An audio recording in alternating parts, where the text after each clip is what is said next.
Hi folks, and welcome to Shit Happens. In this episode, this will be part 2 of the cedar deer blind that I'm building. I think where I left off, I had all 4 walls sided with cedar.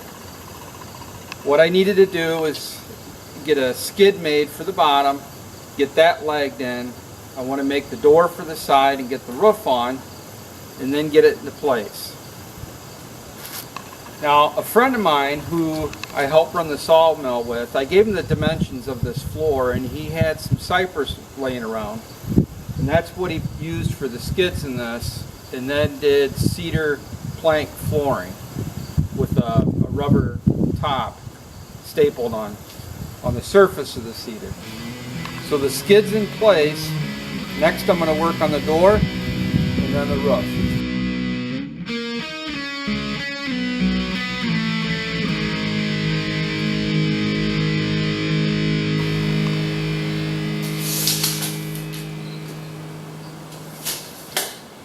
Okay, the door opening on this is 76 inches tall and 24 inches wide.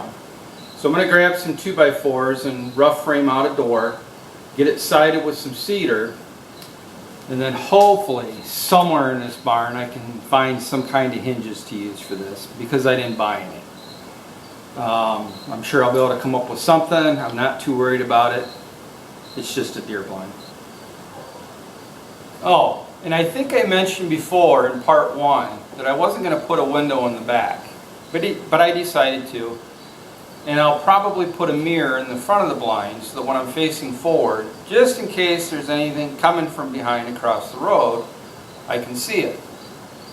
And if a fat guy drinking beer makes it to my place and wants to squatch hunt, this will be a good observation window for him to peer out of.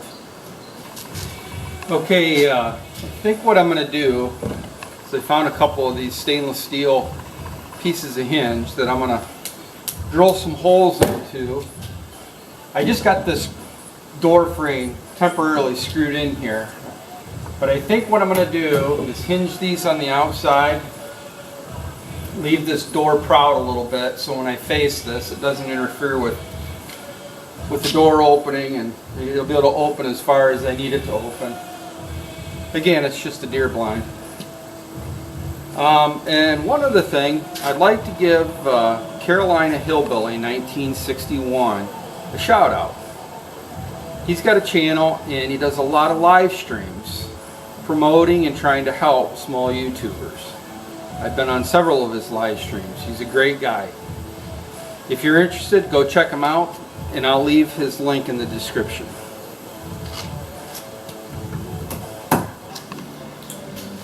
Okay, I got the door attached with the hinges. Of course, I forgot to put the tar paper on, but I can do that once this is all sided.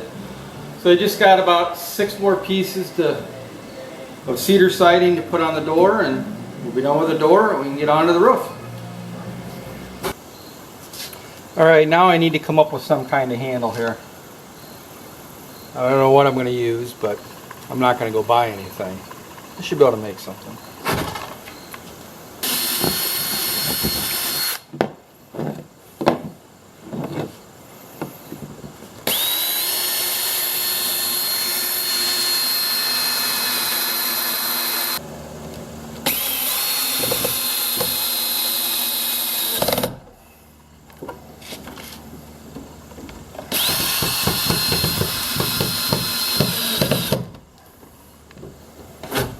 Alright, I got the door on, got a handle on there.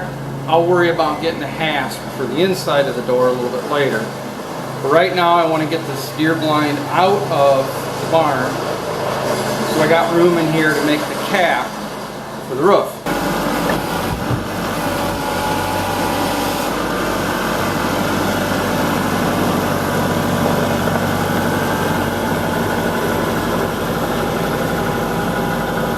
Alright, I got 4 rough cut cedar boards cut to 6 inches in height. These are all probably about an inch and a half thick.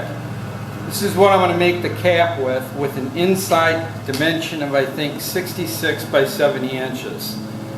And then I'll put some supports across through the center of it, and then we'll get the roofing on top. And the whole idea is just to set this cap right on top of the deer blind. And at one end I'll put an extra, maybe a 2x4 on top of the sill, just to give it a little bit of a list for the rain to run down. Maybe 3 degrees, something like that.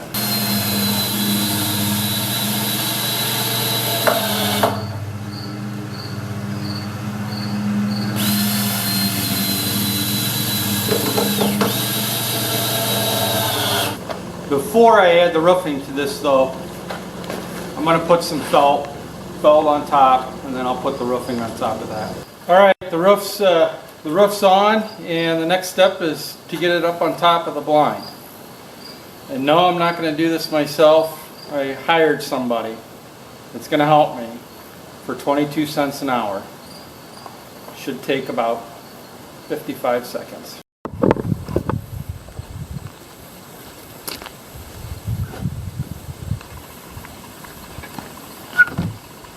And I did put another 2x4 on the top up here, on the top of this sill, just to give it a little bit of a list for the rain to run down.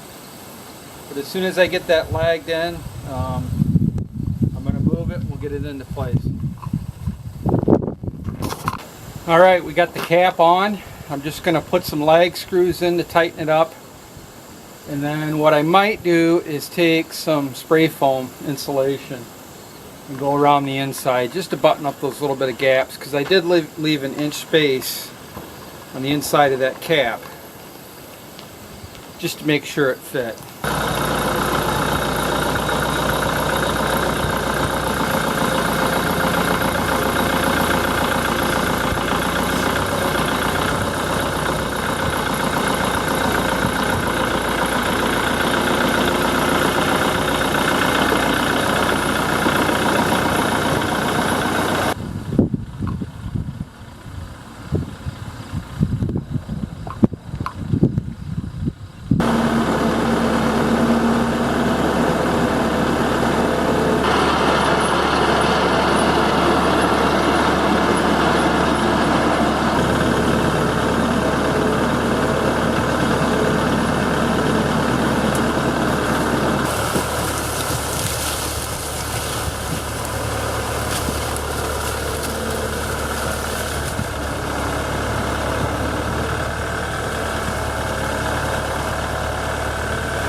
Alright, we got the blind in place.